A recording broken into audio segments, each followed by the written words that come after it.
Aún no.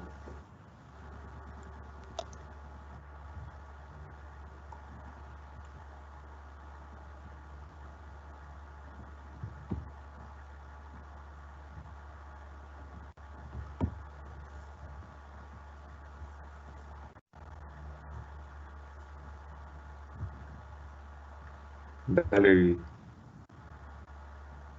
Muy buenos días para todos los que se conectan a esta hora en una nueva sesión de EduDigital Salud, un espacio del Centro de Estudios Aeronáuticos para estar más cerca de ustedes y hablar de temas que contribuyan a nuestra calidad de vida. En la charla de hoy, prevención del riesgo cardiovascular en confinamiento, nos acompaña el profesional de la salud, John Alexander Peña Díaz. Él es enfermero jefe de la Pontificia Universidad Javeriana, especialista en enfermería y cuidado crítico de la misma universidad, y magíster en educación de la Javeriana también. Además, es docente del programa de enfermería de la Universidad Manuela Beltrán. Bienvenido, John, a EduDigital Salud. Hola, muy buenos días para todos. Es un placer estar con ustedes compartiendo este espacio educativo. Vamos a estar hoy en una charla muy interactiva, va a ser de mucho provecho para nosotros y sobre todo nos va a servir para conocer un poquito más acerca de la salud de nuestro corazón. Esperamos que todos podamos tener a la mano algunos elementos que vamos a solicitar en algún momento, pero por ahora darles una cordial bienvenida. Saber que el riesgo cardiovascular existe en cada uno de nosotros y de que cada uno dependerá que esto no se pronuncie y que nuestro corazón viva sanamente. Bueno, entonces vamos a dar inicio a nuestra conferencia. Nuestra prevención del riesgo cardiovascular en confinamiento. Recordar que pues, esta pandemia ha traído una serie de cambios y dentro de esos cambios también se hace importante saber que la importancia de la prevención de las enfermedades cardiovasculares es vital al momento de prevenir algo que son los factores de riesgo, ¿cierto? Estos factores de riesgo pues hacen que nosotros generemos un poquitico más de inestabilidad en la salud de nuestro corazón y de nuestras arterias en el cuerpo. Entonces, para poder iniciar, vamos a pedirle a los asistentes que puedan tener su celular a la mano, que puedan colocarlo en el cronómetro, lo puedan colocar en ceros, o si tienen un reloj de pulso donde puedan visualizar el segundero, también lo podemos tener ahí, tener una libreta de apuntes, ¿cierto? Un lapicero donde podamos registrar algunos de los valores que nos van a dar al momento de realizar el ejercicio, una silla que pues espero que todos podamos estar sentaditos observando la presentación y pues hay que irnos preparando psicológicamente durante la charla para realizar una actividad física de 2 minutos desde nuestro computador. Algo importante también será tener algún pensamiento muy positivo que les genere felicidad o tranquilidad día a día. Algunos tendrán a su familia, otras personas algún lugar, alguna pertenencia que les recuerde cosas muy bonitas y los haga sentir mucho más tranquilos. Entonces vamos a estar todo el tiempo como con ese pensamiento.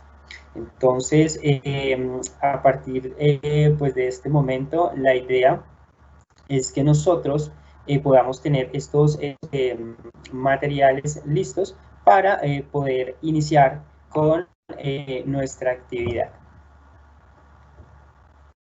Entonces, ¿cómo vamos a hacer esta actividad? Después de que pues ya tenemos estos materiales, ¿cierto? Les contaba que la idea era pensar en algún sitio, ¿sí? Que a nosotros nos llame la atención, nos guste, nos genere esa tranquilidad o esa felicidad que tanto anhelamos, ¿cierto?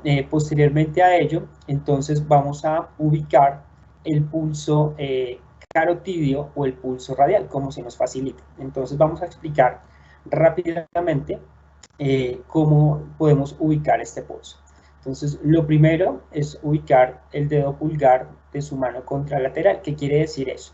Cuando ustedes son diestros, es decir, manejan su mano derecha, o cuando son zurdos o manejan su mano izquierda, ¿sí? La mano que van a utilizar para medir su pulso será la mano dominante, es decir, en la mano contraria es donde ustedes van a tomar el pulso. En mi caso, yo soy diestro, voy a utilizar mi mano derecha para tomar el pulso sobre mi mano izquierda. Mi mano izquierda en el dedo pulgar, ¿sí? Va a ser mi referente para poder irme sobre el pulgar, ¿verdad?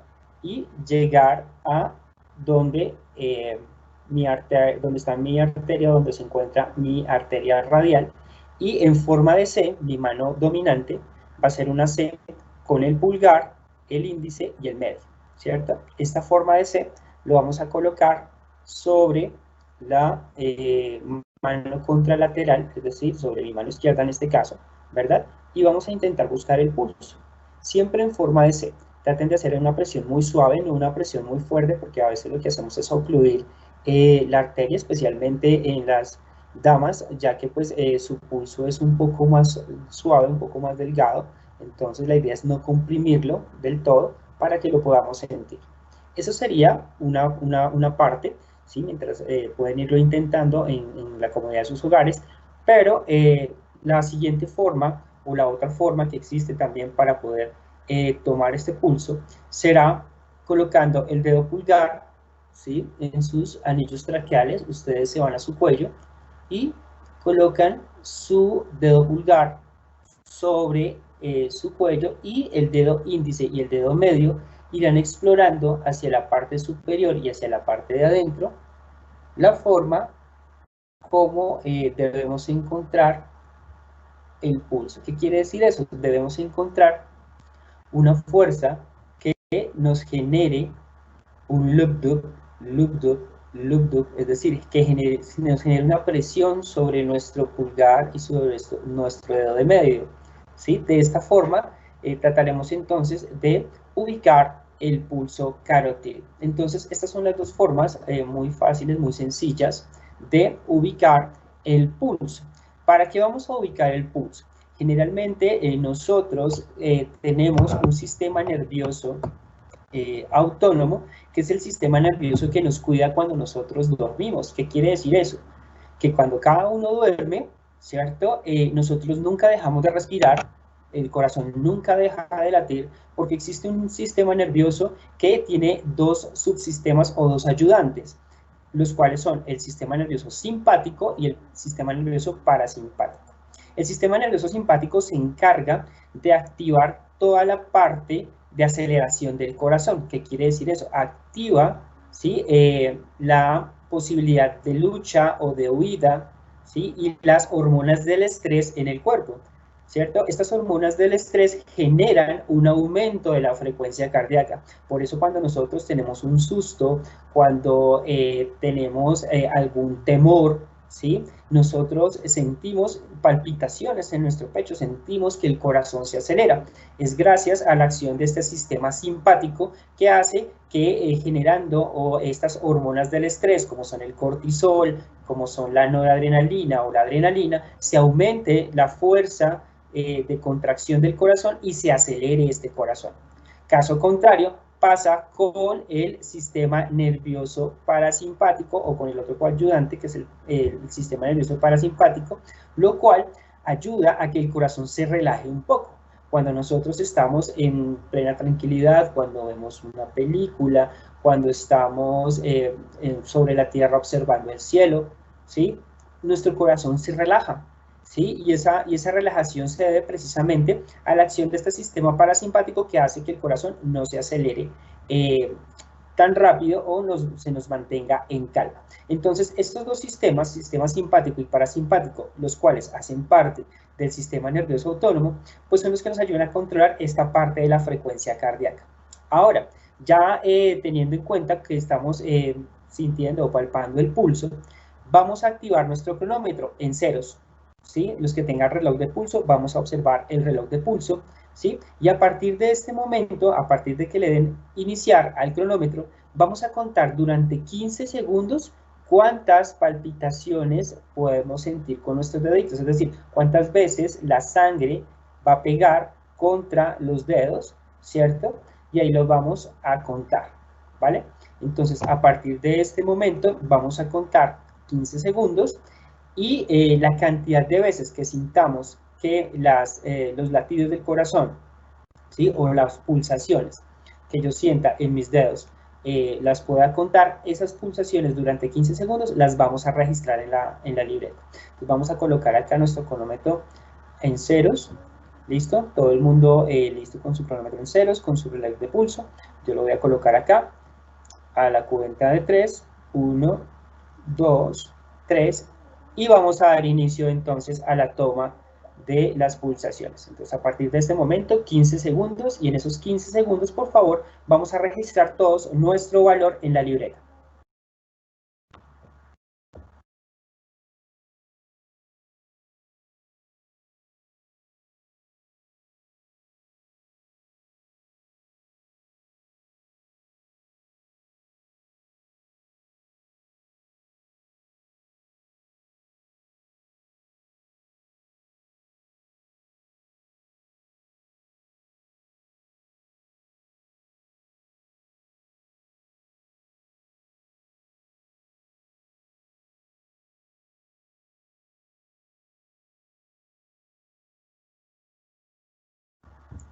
Ok, perfecto. Entonces, este valor que nos dio en los 15 segundos, lo vamos a multiplicar por 4, ¿sí? Y esa multiplicación que nos dé de ese valor inicial de esas pulsaciones, lo multiplicamos por 4 y lo vamos a registrar en la libreta.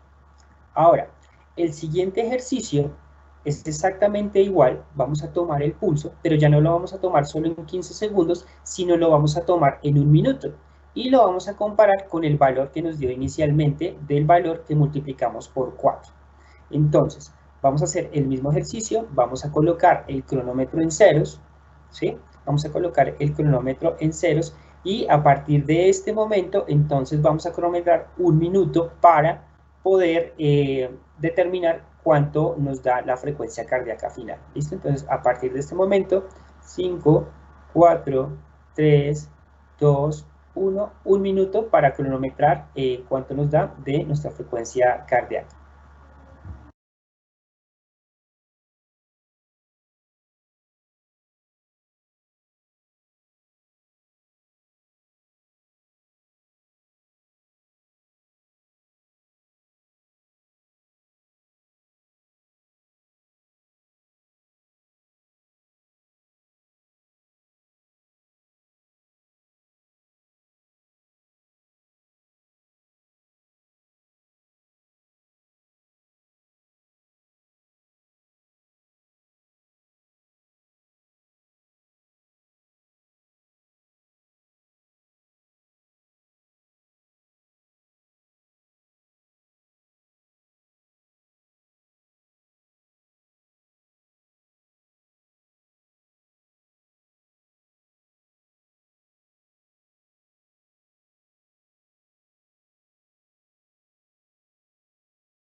Ok, perfecto. Entonces, este número que acabamos de obtener, ¿sí? O este valor, lo vamos a registrar al lado del primer valor. Y este número lo vamos a tener, o estos dos numeritos, los vamos a tener ahí en cuenta. Bueno, la diferencia aproximadamente debe ser entre 10 y 20, la diferencia entre un número y el otro.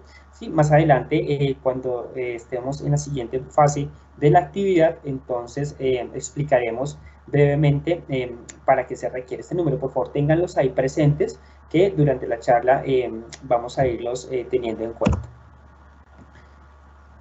Entonces, para darle importancia, ¿sí?, a lo que es el cuidado de nuestro corazón, debemos saber qué es el riesgo cardiovascular. Y el riesgo cardiovascular no es nada más que la probabilidad que tiene cualquier persona, ¿cierto?, de afectar sus arterias del corazón, y que esas arterias del corazón, cuando ya se ven afectadas, puedan generar alguna otra enfermedad cardiovascular de importancia, como un infarto agudo del miocardio, como un tromboembolismo pulmonar, como un accidente cerebrovascular, y que eso va a depender, ¿sí?, específicamente, eso dependerá específicamente de los factores de riesgo a los que cada persona se vea enfrentada. razón por la cual nosotros vamos a ver que dentro de los factores de riesgo tenemos dos factores de riesgo, los que no son modificables y los que sí se pueden modificar. Los que no son modificables para nosotros serán entonces aquellos conceptos, ¿sí?, frente a los cuales nosotros no podemos realmente tener mayor injerencia, como cuál, sobre la edad, por ejemplo, no nos podemos quitar la edad, sobre el género, ¿sí?, o el sexo, la raza y los antecedentes familiares. ¿Esto cómo influye? Entre más edad tenemos, ¿sí?, las arterias se van colocando un poco más duras y la presión arterial dentro del sistema cardiovascular se va aumentando, es decir, generamos hipertensión arterial, ¿sí? En la parte del género, los hombres estamos más predispuestos a sufrir de hipertensión que las mujeres. Sin embargo, cuando nosotros hablamos de la exposición a factores de riesgo, las mujeres desarrollan aumento de las cifras tensionales cuando consumen mayor cantidad de estrógenos, es decir, aquellos medicamentos que se utilizan para la planificación familiar, ¿verdad? Entonces vamos a tener mayor riesgo no solamente de aumentar las cifras de tensión, sino también de sufrir eventos trombóticos, es decir, como un tromboembolismo pulmonar.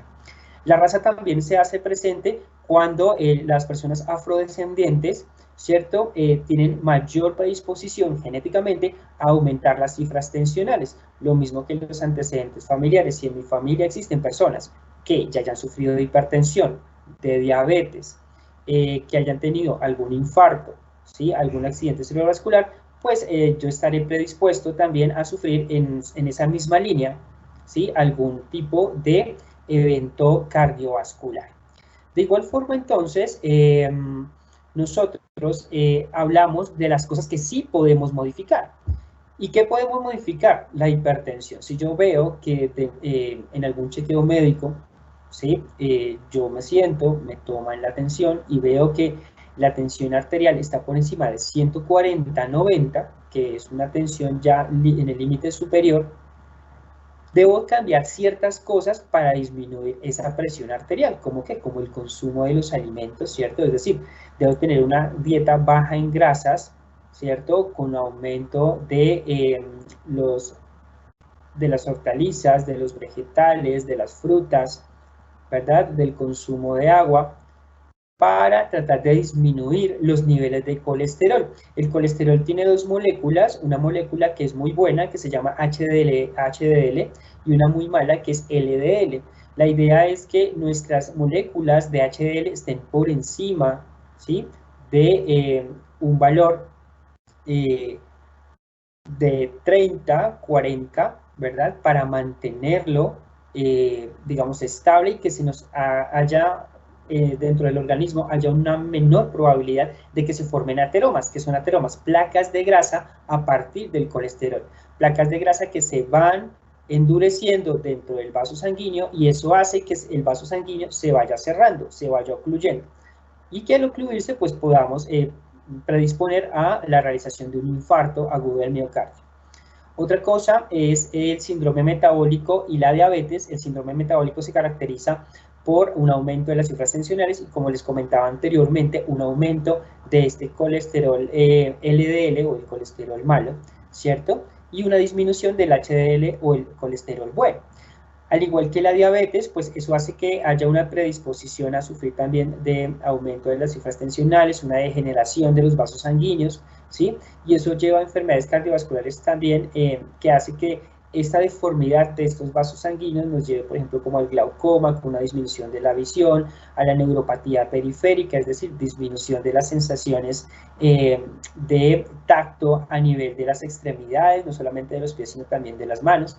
Otra cosa importante como factor de riesgo será el sobrepeso y la obesidad, ¿sí? Nosotros debemos recordar que cuando tenemos sobrepeso o cuando somos obesos, ¿sí?, la idea aquí no es dejar de comer, ¿sí?, sino que la idea aquí es mejorar ese patrón de consumo de alimentos, modificar esa dieta y a partir de esa modificación de dieta también ayudarle un poquitico con la actividad física.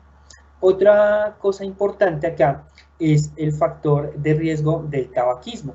A veces nosotros somos fumadores activos, es decir, nos gusta fumar, ¿sí? Pero a veces también somos fumadores pasivos, es decir, estamos al lado de alguien que fuma, ¿sí? Y ese humo también ingresa por inhalación a nuestro organismo, se hace un intercambio gaseoso llevando moléculas de nicotina, lo que hace que los vasos se endurezcan y predispongan también al aumento de la presión arterial.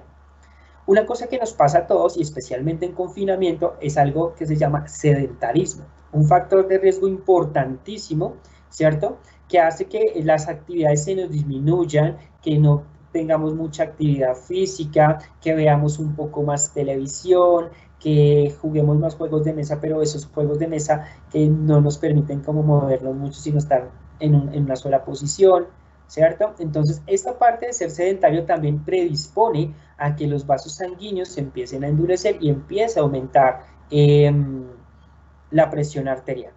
Cuando abusamos del alcohol, recordar que la idea es que no tengamos más de 50 gramos de etanol en el organismo, aunque algunos estudios refieren que tomar una copa de vino día intermedio mejora, ¿sí?, las endotelinas, es decir, las enzimas que hacen que en el vaso sanguíneo se pueda vasodilatar un poco, ¿sí?, y pueda correr mejor el flujo sanguíneo, razón por la cual nosotros cuando abusamos del alcohol estamos más predispuestos a sufrir de accidentes cerebrovasculares. Por esa razón, cuando nosotros nos excedemos en tomar más de 2 cervezas junto con una copa de vino, junto con una copa de whisky, ya excedemos el valor, ¿sí?, el valor normal o los niveles de etanol permitidos para prevenir esa parte del riesgo cardiovascular.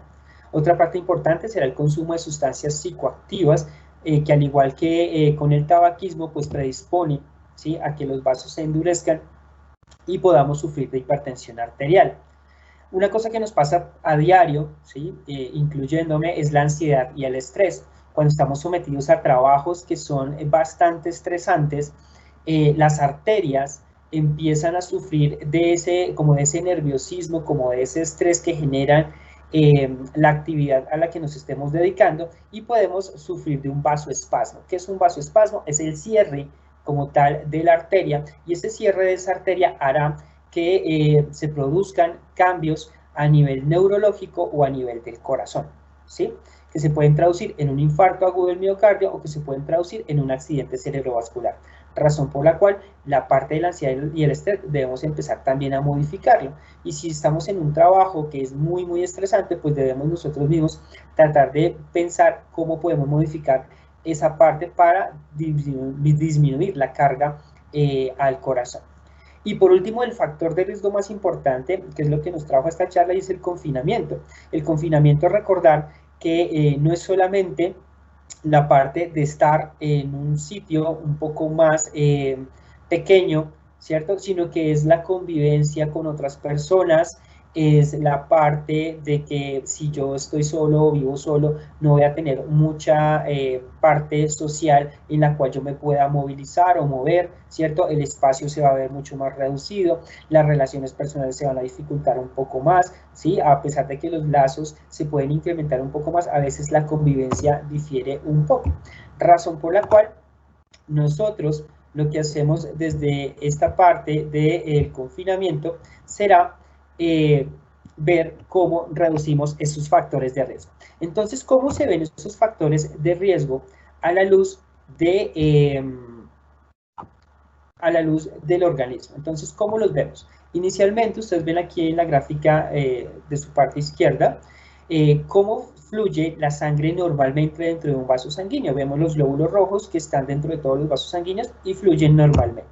Cuando nosotros tenemos una dieta que no es muy saludable, es decir, que es muy rica en grasas, ¿verdad?, que es muy rica en grasas y que de pronto somos adicionalmente sedentarios, a nuestros vasos sanguíneos le empiezan a aparecer ateromas o placas de grasa dentro del vaso sanguíneo, razón por la cual, como ustedes pueden ver en esta gráfica, se empiezan a acumular esas placas de grasa dentro del vaso sanguíneo y la luz por la cual atraviesan esos glóbulos rojos se disminuye, con el consecuente taponamiento como tal o aglomeración de estos glóbulos rojos no puede o no se les permite el paso, y eso hace que la circulación hacia la parte de adelante del vaso sanguíneo no se dé, ¿sí? Y podamos sufrir ya sea de un infarto agudo del miocardio, es decir, un infarto del corazón, sea un accidente cerebrovascular o una disminución del flujo sanguíneo cerebral, lo que se traduce en un accidente cerebrovascular, o que se pueda formar un trombo a nivel de los capilares pulmonares y suframos de un tromboembolismo pulmonar. Entonces, estas entidades son bastante complejas en su manejo, ¿sí? Y pueden llevar a la muerte, razón por la cual esta parte de la prevención del riesgo cardiovascular para nosotros se nos hace indispensable, ¿cierto? Desde ya. O sea, no podemos esperar a que estemos en una etapa muy avanzada para empezar a prevenirlo, sino que desde jóvenes debemos empezar a prevenirlo. ¿Por qué? De hecho, incluso nosotros hacemos promoción y prevención del riesgo cardiovascular en niños, porque hay niños que ya vienen con predisposición genética, con obesidad, ¿cierto? Con sedentarismo, y razón por la cual nosotros como personal de salud realizamos esta prevención primaria, es decir, realizamos muchas actividades educativas para poder prevenirle a los niños que en un futuro puedan tener este tipo de entidades. Pero no todo es malo, o sea, yo no tengo por qué decirle a mi corazón, oiga, no, mire, yo me tomé una cerveza, mire, yo no camino hace una semana, no todo está perdido, entonces yo no voy a regalar mi corazón, lo que voy a hacer es fortalecer mi corazón. Entonces, no puedo decir, no, mire, ya todo lo vamos a echar por la borda, sino que lo que vamos a hacer en este momento es tratar de cambiar esas cosas. Entonces, en el confinamiento, lo que tenemos que cambiar es la actitud, ¿cierto? Vamos a cambiar esa actitud porque a veces recordar que no solamente el confinamiento nos hace que estemos más en familia, sino también que las sensaciones se disminuyan un poco y a veces la depresión, ¿cierto? Hace que nosotros no tengamos como esa actitud frente a la vida. Entonces a veces sentimos que nos faltan herramientas con las cuales hacerle frente y sobre todo en esta parte del confinamiento. Entonces, ¿qué podemos hacer? Lo que podemos hacer es adaptar los horarios y las estructuras, ¿sí?, del tiempo en nuestra casa, es decir, vamos a dedicarle tiempo al trabajo, vamos a dedicarle tiempo a nuestra familia, pero también debemos dedicarnos nuestro tiempo a querernos, a consentirnos, ¿cierto? Por lo tanto, entonces, ¿qué podemos hacer? Podemos implementar la actividad física. No necesito estar en un gimnasio para poder realizar actividad física. En la comodidad de mi casa puedo tener un ladrillito, puedo tener una escalera, ¿cierto? Y en esa escalinata puedo subir y bajar la misma escalinata, ¿sí?, durante 30 minutos y ahí estoy fortaleciendo mi patrón circulatorio, ¿cierto? Lo mismo la parte de la alimentación, recordar tomar más agua, consumir más frutas, verduras, ¿cierto? Comer pescado es muy bueno, ¿sí?, siempre y cuando no sea de mar, porque tiene un aumento en el consumo de cloruro de sodio o de sal, ¿cierto?, que eso perjudica como tal a los vasos sanguíneos y aumenta la presión arterial, ¿cierto? Lo otro es tener un ocio activo, realizar ciertos juegos con mi familia o con las personas cercanas, ¿cierto? Obviamente manteniendo el distanciamiento social, las protecciones como tal del orden respiratorio, para poder mantenernos activos y obviamente que sea un poco más divertida esa convivencia. Pero como les comentaba, no todos los aspectos relacionados con la convivencia son ideales. En ciertas ocasiones suele aparecer el conflicto, y cuando el conflicto aparece, entonces nosotros lo que hacemos como tal es realizar o tomar estrategias, ¿cierto?, que nos permitan, uno, identificar los pensamientos positivos que sean propios de cada quien, ¿verdad?, ¿cierto?, detectar esos posibles sesgos que de pronto me puedan distorsionar esa parte actitudinal, ¿cierto?, valorar esas prácticas o técnicas de relajación. Si a mí lo que me relaja es escuchar música, escucharé música. Si lo que me relaja es leer un libro, leeré un libro. Si lo que me relaja de pronto es observar por la ventana o me relaja escribir, todas esas cosas vamos a empezarlas como a implementar. Es un espacio, digamos, para también reinventarnos, para mirar qué podemos o qué nos encanta hacer y que de pronto antes por el agite de nuestro trabajo, de nuestras ocupaciones, no lo hayamos podido realizar, ¿cierto? En caso de que se presente un inconveniente, la idea es valorarlo, ¿sí? Frente al diálogo y obviamente todas las cosas negativas, siempre limitar esa información de las cosas negativas, ¿cierto? Y siempre ser muy propositivo, siempre desde la parte positiva.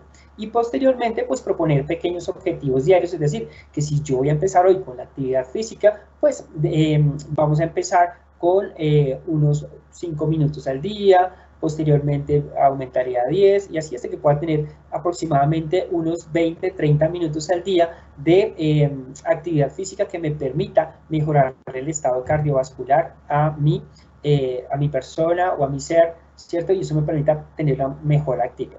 Entonces vamos a prepararnos en este momento, vamos a tener acá nuestra silla, nos vamos a poner un poco más cómodos, vamos a retirar un poco más la silla hacia atrás del computador. Como ustedes pueden ver en la gráfica, vamos a tomarnos de la parte de abajo de la silla, ¿verdad? ¿Listo? Y antes de eso, vamos a volver a colocar nuestro cronómetro en ceros, ¿vale? Nuestro cronómetro en ceros, ¿vale?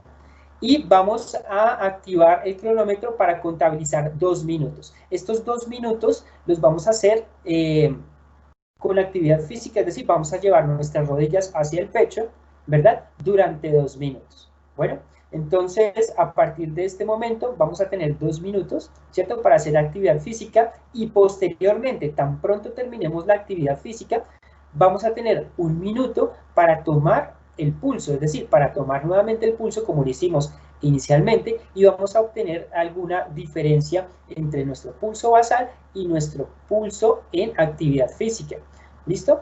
Entonces, la primera parte será colocar cronómetros en ceros, vamos a hacer la actividad física durante 2 minutos y posteriormente volvemos a colocar el cronómetro en ceros, ¿verdad? Y tomamos el pulso durante 1 minuto, ¿ok? Vamos a empezar. 5, 4, 3, 2, 1 y empezamos. Eso es. Vamos, subimos, rodillas hasta el pecho durante 2 minuticos. O para que no se les haga tan largo, vamos a hacerlo solamente durante 1 minuto. Bueno, vamos a contabilizar solamente 1 minuto para que no se nos haga tan pesado. Iniciando, vamos a hacer solamente 1 minutico. ¿Listo? Rodillas hacia el pecho. Tratemos de que nuestra espalda esté bien recta.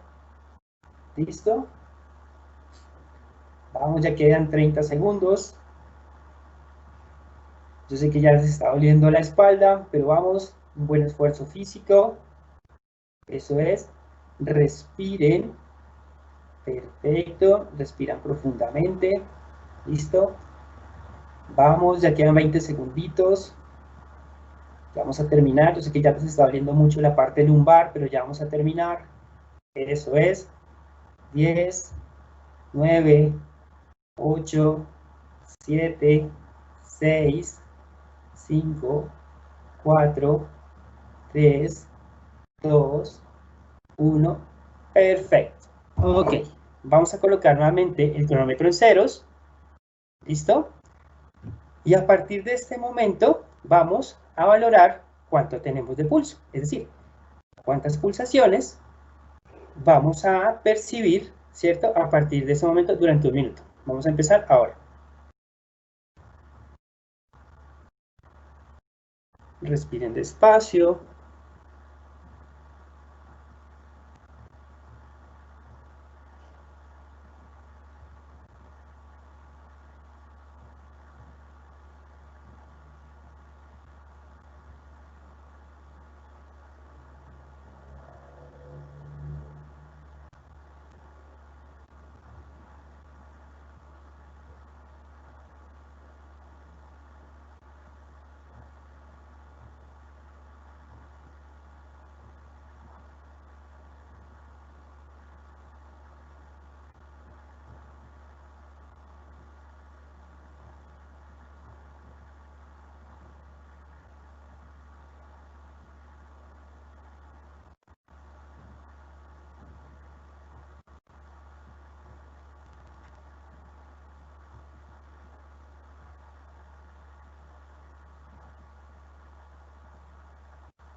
Ok, perfecto.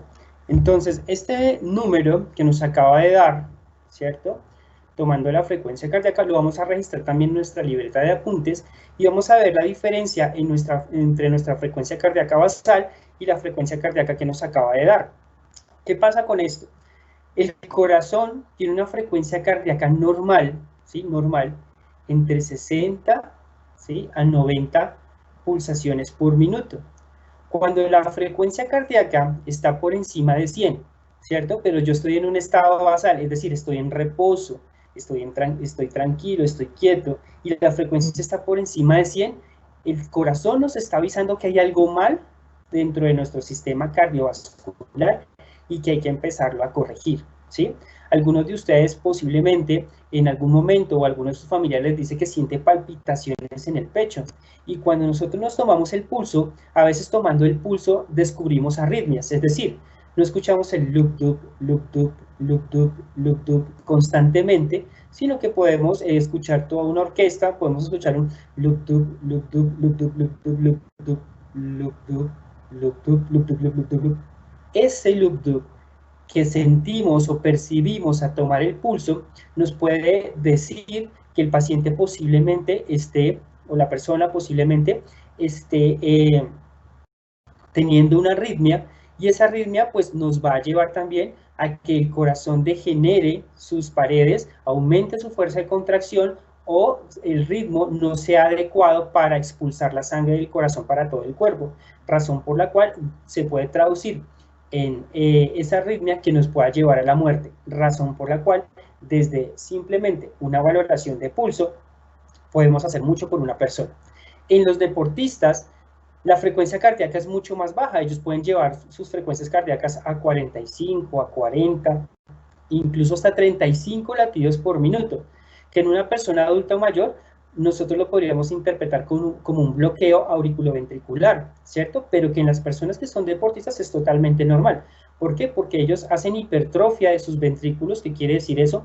Aumentan la masa muscular de su ventrículo para que en cada contracción sea mayor el volumen que salga de ese corazón para que le lleve oxígeno a las células, ¿cierto? Y necesite una menor frecuencia.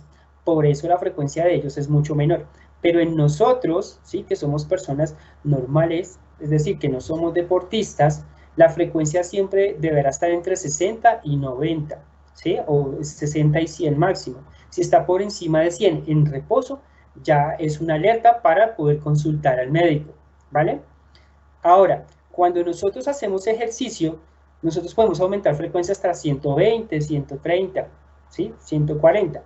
Pero si la frecuencia ya se me subió por encima de 150, 180, quiere decir que ya es un nivel de frecuencia que el corazón no puede sostener todo el tiempo a esa aceleración, razón por la cual debemos también asistir al médico, ¿cierto? Porque lo ideal es que cuando de mi frecuencia cardíaca en reposo a mi frecuencia cardíaca en ejercicio, ¿cierto? Se me aumente, posiblemente se me aumente al doble, ¿cierto? Pero no más del doble. Es decir, que si a mí me dio 80 en reposo, no me dé más de 160, ¿sí? Realizando la actividad física, porque quiere decir que mi corazón o las reservas de oxígeno de mi corazón no son suficientes para realizar la actividad física y debo consultar a un especialista. Bueno, entonces eso es una forma como de poder valorar nuestro sistema circulatorio y saber cómo nos va con la actividad física.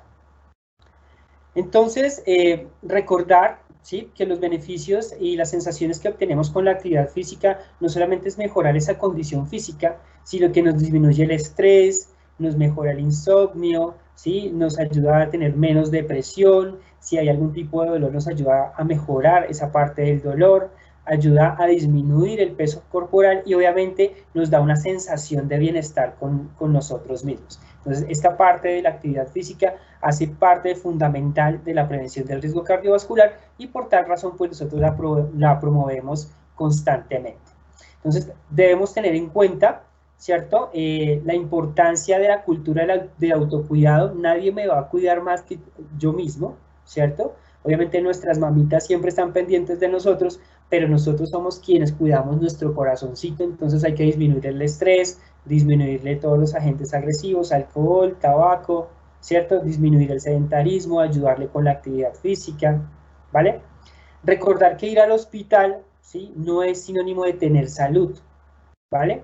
Sinónimo de tener salud es siempre vivir en una sensación de bienestar, ¿sí? Que todos los días deberíamos sentirla y todos los días deberíamos sentirnos bien.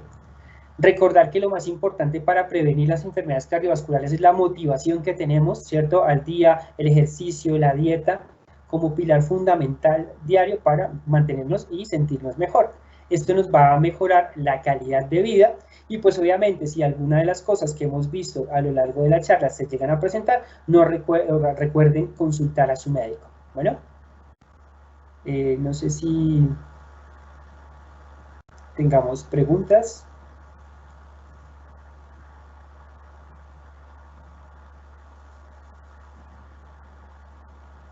John, muchísimas gracias. Claro que sí, tenemos muchas preguntas en nuestro chat y pues gracias a esta charla tan importante y más en estos temas, con estos temas en estas épocas de confinamiento y de aislamiento en las que estamos. Tenemos espacio para las preguntas, como les comentaba, nos han realizado en el chat y nos acompañan desde Bucaramanga, Bogotá, Cartagena, Valle, Atlántico, Antioquia, Carepa, para todos ustedes un saludo y gracias por seguirnos en EduDigital.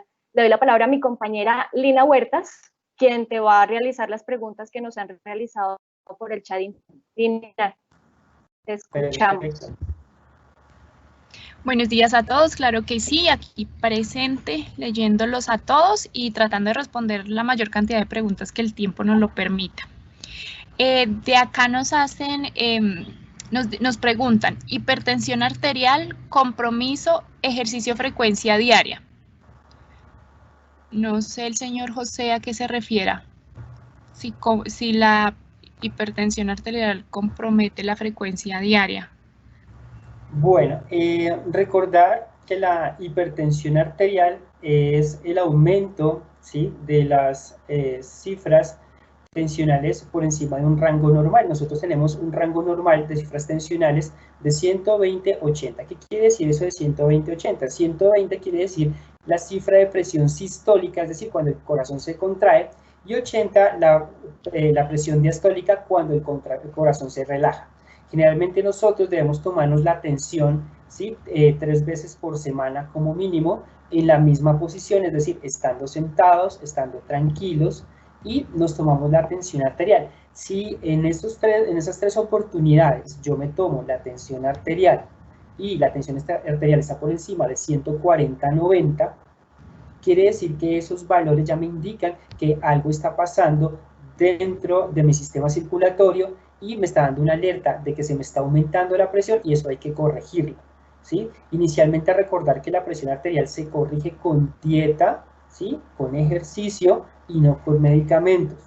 Cuando ya yo he implementado la dieta, el ejercicio y no corrijo, debo implementar cierto tipo de medicamentos que el médico les va a recomendar, ¿sí?, ya sean inhibidores de la enzima convertidora de angiotensina, sean antagonistas de los receptores de angiotensina, sean antagonistas alfa-adrenérgicos, dependiendo del grupo de medicamentos. Entonces esto hará que nosotros modulemos no solamente con la dieta, el ejercicio, sino también con medicamentos las cifras de presión arterial. Y algo que se hace fundamental acá es que la frecuencia cardíaca también nos da un indicativo de qué tanto, ¿sí?, nuestro corazón soporta ese aumento de las cifras tensionales. Recordar que cuando se me aumentan las cifras tensionales, el corazón tiene que hacer mayor fuerza para poder evacuar la sangre de los ventrículos del corazón. Por esa razón la frecuencia cardíaca se aumenta y de esta manera pues nosotros el corazón nos da como la alerta de que algo está pasando y debemos consultar al médico.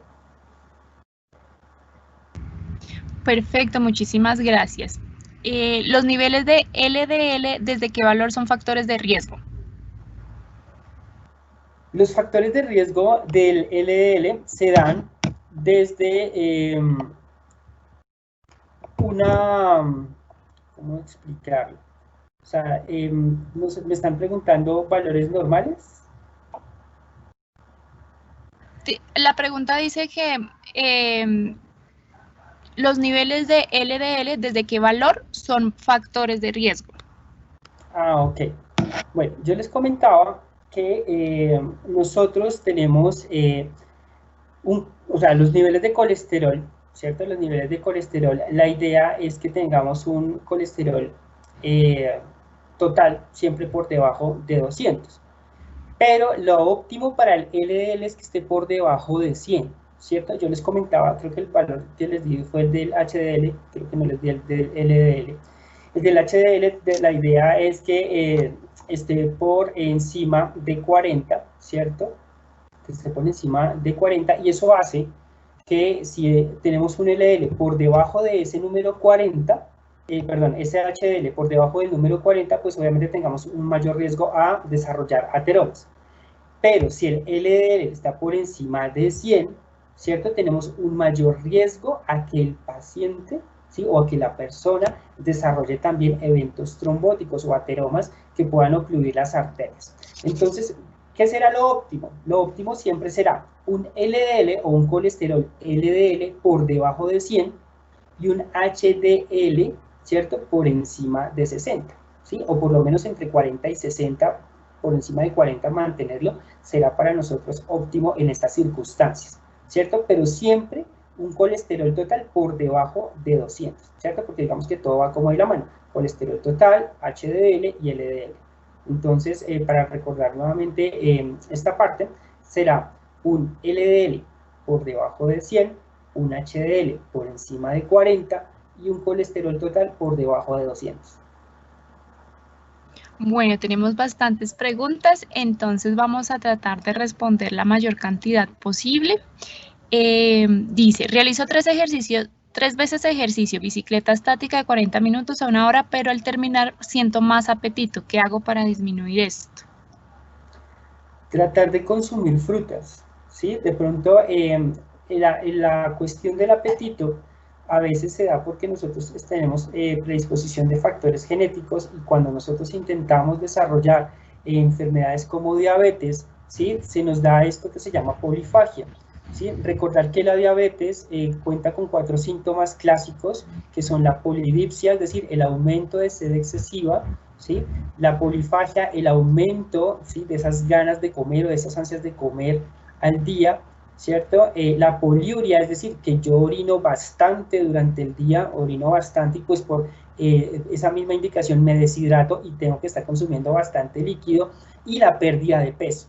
Entonces, si poseo alguno de estos síntomas, pues pueden ser indicativos de que pueda estar desarrollando una diabetes y debo consultar al médico. Sin embargo, si no tengo estos 4 síntomas, sino lo único que me da es hambre, como me refieren en la pregunta, la idea es consumir la mayor cantidad de frutas, ¿sí? Y también tener un horario establecido para las comidas, porque es que a veces comemos a deshoras, ¿cierto? Entonces, como comemos a deshoras, nos da mayor ansiedad, ¿cierto? Y mayor gana de comer. Entonces, esta parte también de establecer los horarios de la comida va a ser supremamente importante, y bajarle uno al estrés y a la ansiedad. Eso también hace que disminuyamos esta parte catabólica del organismo. Y si en algún momento pues se tiene la oportunidad, tomar cifras de glicemia, es decir, en sangre, ¿sí? O una glucometría para mirar cómo están esas cifras glucométricas, y que no sea de pronto que esté predispuesto a desarrollar un proceso de diabetes adquirido. Excelente, muchísimas gracias. También nos preguntan por acá, ¿el pulso depende del tipo de actividad física?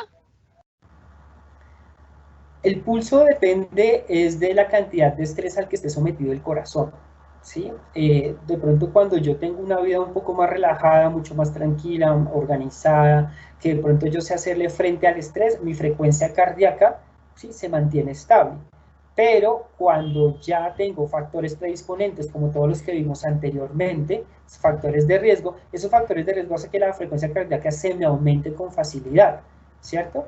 Y ese aumento de esa frecuencia cardíaca no es nada más que un sistema de alerta del sistema cardiovascular que me está indicando que algo está pasando, ¿sí? Lo ideal acá es siempre disminuir la cantidad de estrés, ¿sí? Y sobrecarga de estrés al corazón.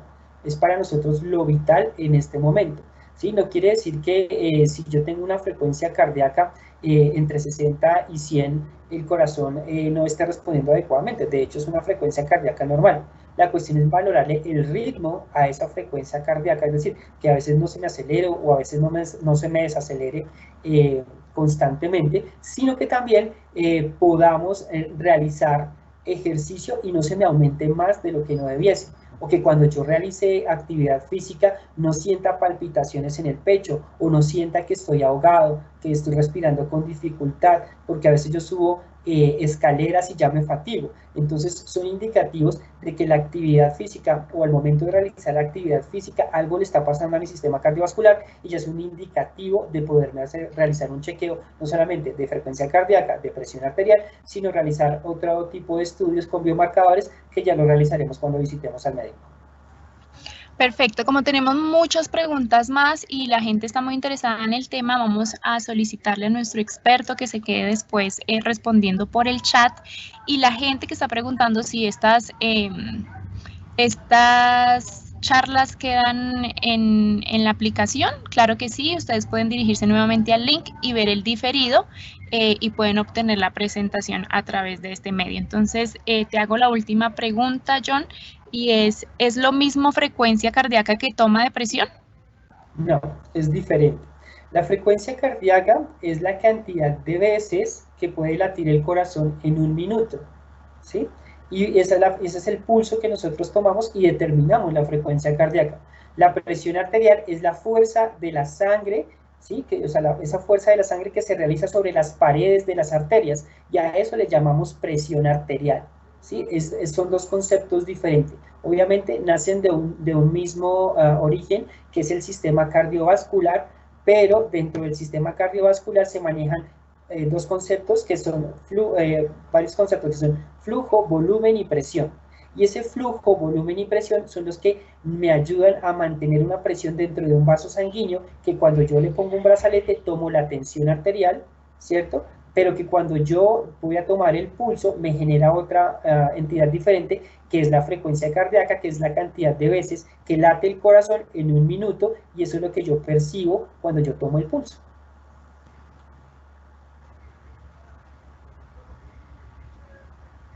Perfecto, John, muchísimas gracias. Bueno, digamos, tenemos tiempito para otra pregunta, así que te voy a hacer otra pregunta acá. Dicen, buenos días, ¿el uso de la aspirina 100 es recomendable para los hipertensos?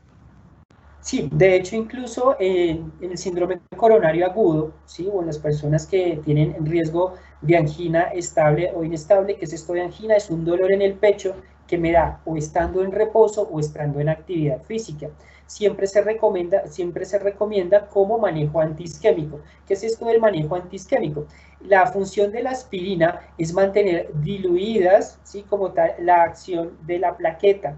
¿Qué es la plaqueta? Como ustedes vieron en la gráfica como mitad de presentación, es lo que se adhiere al glóbulo rojo para formar el tapón, para formar un trombo.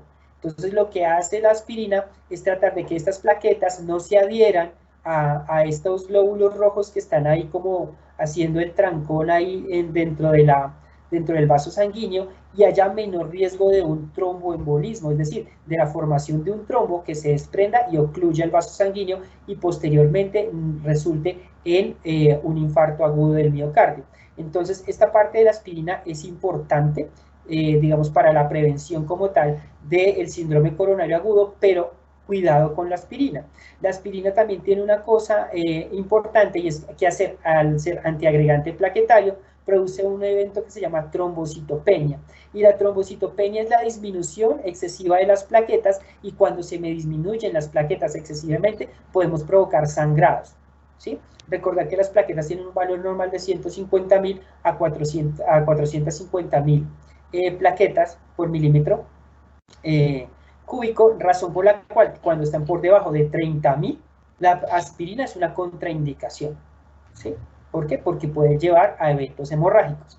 Entonces, es muy buena en los eventos coronarios, en el síndrome coronario, ¿cierto? Para mantener como diluida en sí la sangre un poco, pero también es contraproducente si tenemos predisposición a sufrir de hemorragias. Perfecto, John, muchísimas gracias. Aquí hay una pregunta que dicen que por favor es bastante importante y es si hay condiciones psicológicas que ayuden al cuidado cardiovascular. Sí, la principal condición psicológica es la motivación, ¿sí?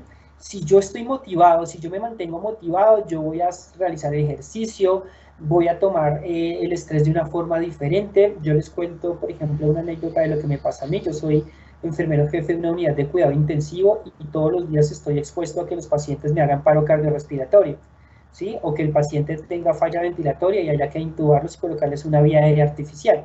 Entonces, esos son momentos de bastante estrés, pero que a lo largo de mi carrera lo que se ha optado es porque hay que disminuir el estrés, se actúa con mayor paciencia, ¿cierto? Y el impacto sobre el sistema cardiovascular es menor, porque recordemos que cuando yo tengo alguna cosa que me genere estrés, se activan las hormonas del estrés, cortisol, adrenalina, noradrenalina, y eso hace que los vasos sanguíneos se contraigan. Y al contraerse puede que en algún momento yo esté desarrollando algún trombo y ese trombo se desprenda y me ocluya una de las arterias coronarias y me dé un infarto agudo del miocardio, o se vaya hacia la circulación cerebral y me dé un accidente cerebrovascular. Razón por la cual lo más importante acá, desde la parte psicológica, es estar motivado o mantener motivada a la persona a realizar ciertas actividades desde la parte física que las pueda tolerar y que le guste. ¿Sí? Eso hace que el corazón se mantenga fortalecido y pues nos ayuda a mantener una adecuada salud, no solamente física, sino también mental. Bueno, queremos darle muchísimas gracias a toda la gente que ha participado. Para cerrar esta sesión de preguntas, John, quieren saber si los padres son diabéticos o hipertensos, ¿pueden afectar genéticamente a los hijos? Sí, pero pues eso es muy relativo. Hay personas que desarrollan como tal los genes, no solamente de los padres, sino también de los abuelos o de alguna otra descendencia, y se pueden manifestar, como puede que no. ¿Sí? No todas las herencias genéticas se desarrollan en todos los miembros de la familia. Entonces puede que mi hermano sí sea hipertenso, pero yo nunca lo desarrollé. ¿Sí? Y somos hijos del mismo papá y de la misma mamá y tuvimos los mismos abuelos. ¿Sí? ¿De qué depende? Depende de nuestro propio estado. A veces si desarrollamos como tal esta herencia genética, pues debemos afrontarlo de la mejor forma, ¿cierto? Y obviamente siempre tratar de prevenir el riesgo. Entonces por eso es tan importante esta parte de la educación en salud, ¿cierto? Desde la prevención primaria, porque todo empieza desde la educación. Si yo me mantengo informado, si yo estoy bien educado sobre lo que de pronto puedan tener mis padres, ¿cierto? Yo debo estar pendiente de que a lo largo de mi vida no vaya a presentar los mismos síntomas y si los llego a presentar, debo tener o generar una alerta para consultar a mi médico, realizar los controles pertinentes y realizar como tal esta prevención primaria y no acceder a la prevención secundaria que ya habla de un diagnóstico y un tratamiento, ¿cierto? Ya cuando ya tenemos presente la enfermedad, pasamos a una prevención secundaria que nos hablará del diagnóstico y el tratamiento. Y muchas veces, cuando ya, por ejemplo, sufrimos de un infarto, pasaremos a la prevención terciaria que nos habla de la rehabilitación, ¿cierto? Entonces, cuando realizamos ya cirugías cardiovasculares, revascularizaciones, cambios valvulares, ¿sí? Entonces, en esta parte, todo eso es lo que hay que prevenir, por eso es que trabajamos fuertemente desde la prevención primaria con la educación a la comunidad. Perfecto, John. Muchísimas gracias. De verdad que ha sido un tema de bastante interés y esto nos anima a seguir trayendo a nuestra comunidad temas como estos. Vivi, te doy el paso a ti. Bueno, muchas gracias. De verdad que ha sido un tema muy interesante y en el SEA estamos muy interesados que nuestros funcionarios estén capacitados y que reciban información oportuna de todos estos temas que son tan importantes como lo es la salud. Por hoy hemos terminado nuestra sesión, no sin antes agradecer a nuestro profesional que nos acompañó. John, no te nos vayas a ir, te invitamos a que te quedes un ratico más con nosotros contestando las preguntas que quedaron por nuestro chat interno. Pero recuerden que de miércoles a viernes los esperamos para compartir este espacio de Edu Digital con temas de bilingüismo, medio ambiente y salud. Esta charla estará disponible para consulta en el grupo de Edu Digital Salud que se encuentra en el stream de la entidad, así como las sesiones de los demás EDUs que se han realizado a lo largo de este tiempo. Feliz resto de día, buen fin de semana para todos y hasta un próximo Edu Digital. Muchas gracias.